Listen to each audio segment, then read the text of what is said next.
Everyone, आज हम start करते हैं 10th क्लास का सिलेबस। और 10th क्लास में सबसे पहले हम स्टार्ट करेंगे एक पोएम जिसका नाम है dust of snow. Dust of snow means बर्फ के कण। That is written by Robert Frost. ये पोएम किसके द्वारा लिखी गई है? Robert Frost. ये आप जरूर याद रखेंगे। पोएम नेम हमारी dust of snow and poet name Robert Frost. तो पोएम स्टार्ट करने से पहले मैं थोड़ा सा इंट्रोडक्शन इस पोएम के बारे में देना चाहूँगा। एक दिन क्या होता है, पोइट जा रहा होता है रास्ते में, कहीं काम पर वो जा रहा होता है, तो बर्फ़ अचानक क्या होता है, बर्फ़ पड़ना स्टार्ट हो जाती है और पोइट उदास होकर एक पेड़ के नीचे खड़ा हो जाता है। तो काफ़ी उदास है उस दिन वो। उस दिन एक छोटी सी घटना होती है। वो छोटी सी घटना क्या होती है, एक कौवा उस पेड़ के ऊपर बैठा हुआ है और वो कौवा अपने ऊपर से बर्फ हटाने के लिए अपने आप को हिलाता है, अपने आप को झटपटाता है, वो हिलाता है कि ताकि बर्फ जो उसके ऊपर भी पड़ रही है वो नीचे गिर जाए। तो जैसे ही कौवे ने अपने आप को हिलाया, वो बर्फ पोइट के ऊपर गिर जाती है। वो डस्ट ऑफ स्नो पोइट के ऊपर गिर जाते हैं। तो पोइट वहाँ से एक मैसेज लेता है, एक शिक्षा लेता है। पोइट कहता है कि एक छोटा सा जीव जो इतनी बर्फ में भी काम कर रहा है, काम क्या कर रहा है, वो बर्फ को हटा रहा है, वो अपने लिए रास्ता बना रहा है। तो मैं तो मनुष्य हूँ, तो मैं यहाँ पर उदास होकर बैठ गया हूँ, तो अब मैं यहाँ पर नहीं बैठूँगा, मैं भी अपना काम करूँगा। पोइट उस दिन कहता है कि मैंने अपना बाकी का जो दिन बच गया था वो खराब होने से बचा लिया है। तो यही मैसेज है इस पोएम के अंदर। तो आइए स्टार्ट करते हैं। The way a crow, way means रास्ते में। रास्ते में पोइट को एक क्रो मिलता है। कहाँ पर मिलता है वो, ये भी हमें पता होना चाहिए। मैं ऑलरेडी आपको बता चुका हूँ कि पोइट कहाँ पर खड़ा है, एक पेड़ के नीचे खड़ा है। शुक डाउन, शुक डाउन, शुक मीन्स हिलाना,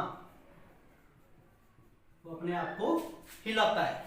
ऑन मी, वो अपने आप को हिलाता है। On me the dust of snow. The dust of snow का मतलब क्या है, ये क्वेश्चंस में पूछा जा सकता है। The dust of snow means fine particles of snow. Fine particles of snow यानी बर्फ के छोटे छोटे कण पोइट के ऊपर गिर जाते हैं। फ्रॉम अ हेमलॉक ट्री, एक ट्री है, उसका नाम क्या है, हेमलॉक ट्री। आपसे क्वेश्चन पूछा जा सकता है, what is hemlock tree, what is hemlock tree. Hemlock tree is a poisonous tree. क्या कहेंगे इसको हम, पॉइजनस,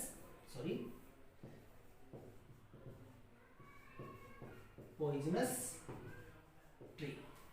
हेमलॉक ट्री कैसा ट्री है, एक जहरीला पेड़ है, पॉइजनस ट्री है। तो क्वेश्चंस आगे इसमें से जो स्टैंजा दिया गया है, इसके क्वेश्चंस हम देख लेते हैं एक बार। What did the crow do, कौवे ने क्या किया। देखिए एक बात आप हमेशा याद रखिए, जब भी किसी क्वेश्चंस के अंदर यहाँ पर डिड आ जाता है तो उसका आंसर देते समय हम यहाँ पर जो वर्ब दी गई है, यहाँ पर हमेशा आपको वर्ब की फर्स्ट फॉर्म मिलेगी, हम फर्स्ट फॉर्म की जगह सेकंड फॉर्म का यूज करेंगे। तो सब्जेक्ट हमारा इसके अंदर है, हम लिखेंगे द क्रो। अब डू, डू का हमने जवाब देना, कौवे ने क्या किया, शुक किया है ना, हिलाया अपने आप को। द क्रो शुक डाउन, और हिलाकर उसने क्या गिराया है, शुक डाउन द फाइन पार्टिकल्स। कौवे ने अपने आप को हिलाकर क्या गिरा दिए हैं, fine particles of snow. Next, what was there on the tree at that time, उस समय पेड़ पर क्या था। तो दीजिए जवाब, क्या था उस समय पेड़ पर, सभी को पता है हमें, कौवा था। तो हम लिखेंगे देयर वाज। देखिए आपका आंसर यहीं से बन रहा है, यहां से हम देयर उठाएंगे, हेल्पिंग वर्ब का यूज सब्जेक्ट के बाद में करते हैं। There was a crow, there was a crow on the tree at that time. उसके बाद where was the crow sitting, कौवा कहाँ बैठा था, सेम क्वेश्चन है। तो हम लिखेंगे इसके अंदर द क्रो अब was helping verb crow के बाद लिखेंगे the crow was sitting on the tree. Where was the poet standing? Where was the poet standing? poet कहाँ खड़ा था? हम सभी को पता है the poet was लिखेंगे helping verb. The poet was standing under means नीचे under the hemlock tree. Question हो गया. लास्ट में हमसे क्वेश्चन पूछता है poet name the poem and the poet. हम सभी को पता है हम कौन सी पोइम पढ़ रहे हैं. हमारी पोइम नेम क्या है? The dust of snow. Poet name Robert Frost. कई बार हमसे नीचे क्वेश्चन पूछ लेता है कि पॉइजनस ट्री क्या है, तो हम बताएंगे कि ये एक हेमलॉक ट्री है, यानी इसका सिनोनिम्स पूछ लेता है. नीचे आपको ऐसे वर्ड्स दे दिए जाएंगे जैसे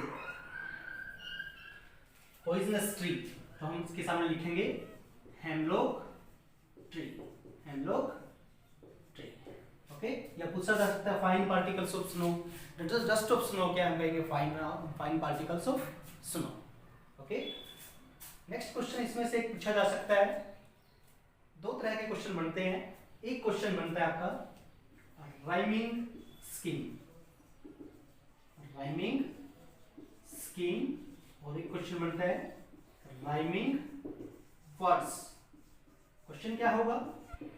what is the rhyming scheme of the poem, sorry in this stanza, और या फिर what is the rhyming words in this stanza.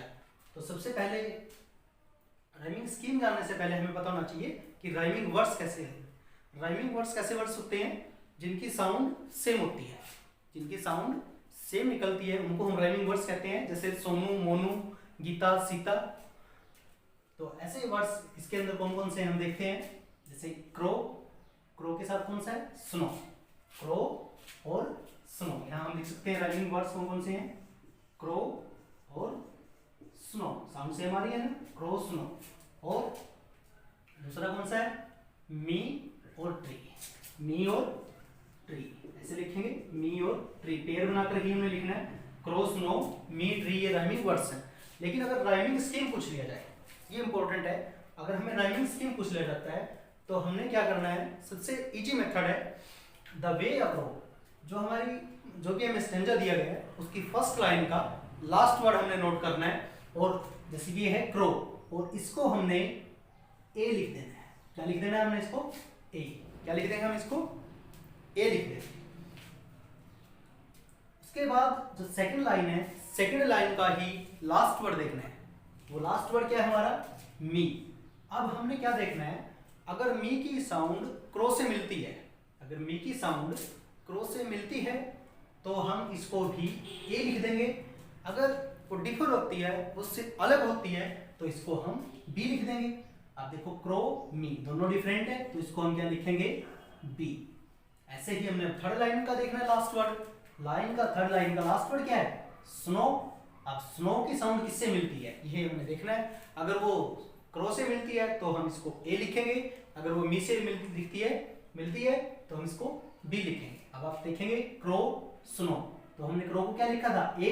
तो इसको भी हम क्या लिखेंगे? ए. ऐसे ही फोर्थ लाइन को देखेंगे. फोर्थ लाइन में वर्ड क्या है? ट्री. अब ट्री किससे मिलता है? मी से. तो इसको हम क्या लिख देंगे? बी. अब हम इनको इकट्ठा करके लिखेंगे. क्या स्कीम बन गई हमारी? A B A B. तो राइमिंग स्कीम क्या आ गई हमारी? A B A B. Is it clear?